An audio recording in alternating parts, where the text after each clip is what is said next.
Hello दोस्तों, आज की हमारी कहानी है बड़े घराने की बहू। देखे हुए सपनों को पूरा करने के लिए घर से निकली थी। कभी किसी ने मुझे रोका टोका नहीं था। मैंने जो सपने देखे थे वो मम्मी पापा ने ही दिखाए थे। बेटी तू ही कर सकती है, बेटी तू वो भी कर सकती है। भाई से लड़ाई होती थी रोज मेरी, पर दिल बहुत बड़ा था उसका भी। एक दिन घर आने में देर क्या हो गई, वो बेचैन सा हो गया। बहुत सुनाया मुझको और जब मेरी आंखों से आंसू आ गए तो गले भी लगाया और बोला, देख बहन, हमारी जिंदगी तू ही है, इतनी लेट ना आया कर। अगर ऐसा कोई काम था तो मुझे ही बोल देती, मैं भी तेरे साथ चल लेता। तब मैं बड़ी हो गई, पता भी नहीं चला। कुछ दिनों बाद ही मुझे देखने वाले आए, मैं उनको पसंद आ गई। और लड़का तो पहले ही मम्मी पापा का देखा हुआ था। पापा के दोस्त का बेटा था, अच्छा परिवार था, किसी चीज की कमी नहीं थी उनके यहाँ। मम्मी पापा खुश थे तो मैंने भी कोई ऑब्जेक्शन नहीं किया। शादी से पहले जो रस्में होती हैं वो सब पूरी हुई और फिर हंसी खुशी दिन कटने लगे। शादी से पहले कभी उनसे मुलाकात नहीं हो सकी क्योंकि वो दूसरे शहर में नौकरी करते थे, पर हाँ कभी कभी फोन पर बात हो जाया करती थी।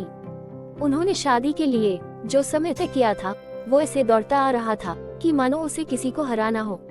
शादी का तय दिन आ ही गया, सब तैयारी हो चुकी थी, बस बारात का इंतजार कर रहे थे। इंतजार खत्म हुआ और बारात दरवाजे पर आ गई।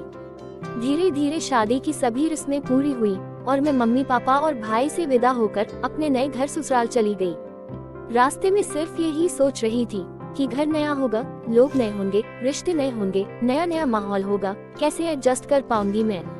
ऐसे ही कई विचार मन में उथल पुथल हो रहे थे कि मेरा नया घर आ गया।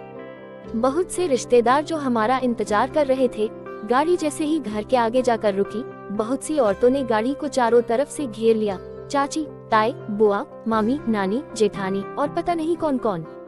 थोड़ी सी देर बाद ही हमें गाड़ी से उतरा गया और बहुत सारी रस्में पूरी करवाई गई। पूरी रात न सोने की वजह से मुझे नींद तो बहुत आ रही थी पर सो न सकी। शाम होते होते बहुत से मेहमान जा चुके थे और आस पड़ोस वाले भी। बस कुछ काश लोग ही बचे थे, जैसे मेरी नंद, उसके बच्चे, नंदोई और 2 बुआ, राधे छोटी वाली बुआ का लड़का और शायद 2-3 लोग बचे। मेरी नंद मजाक कर रही थी और मुझसे बार बार कोई बात न करके चेहरे पर अजीब सी स्माइल करती, सिर्फ यही बोलकर चली जाती, भाभी जी भाभी जी।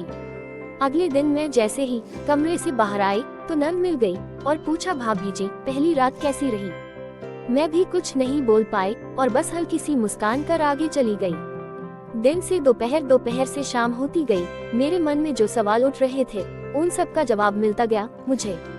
नंद के बच्चे बड़े नटखट और प्यारे थे, उनका साथ अच्छा लगा मुझे। शादी के बाद 2 दिन तक ही रहे, वो सब उनकी एग्जाम थी, इसलिए नंद भी बच्चों के साथ ही चली गई। मैं भी अपने मम्मी पापा और भाई से मिलकर वापस ससुराल आ गई। उनकी नौकरी दूसरे शहर में होने व छुट्टियां पूरी होने के कारण उनको भी जाना पड़ा। जैसा मैं पहले कभी सोचती थी वैसे ही मिले हैं मुझको ये। अब घर पर मम्मी पापा और मैं ही रह गए थे। सोचती थी पता नहीं मेरे दिन कैसे कटेंगे। यहाँ पर जैसे जैसे दिन बीतते गए मम्मी जी से मेरी दोस्ती गहरी होती गई। पापा जी भी अच्छे इंसान हैं, कभी मुझ पर किसी प्रकार की पाबंदी नहीं लगाई। वो तो घर कभी कभी ही आते हैं, पर मम्मी जी से अच्छी दोस्ती होने के कारण मुझे कोई परेशानी नहीं हुई। सच कहूँ तो मैं ससुराल में नहीं, जैसे अपने ही घर में रहती हूँ। कभी अपने मम्मी पापा और भाई की याद न आए, मुझे इसका भी पूरा ख्याल रखती है मम्मी जी।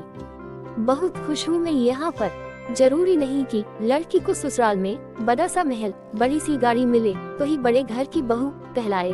बस ससुराल वाले बड़े दिल वाले मिल जाए तो भी बेटी बड़े घराने की बहू बन जाती है।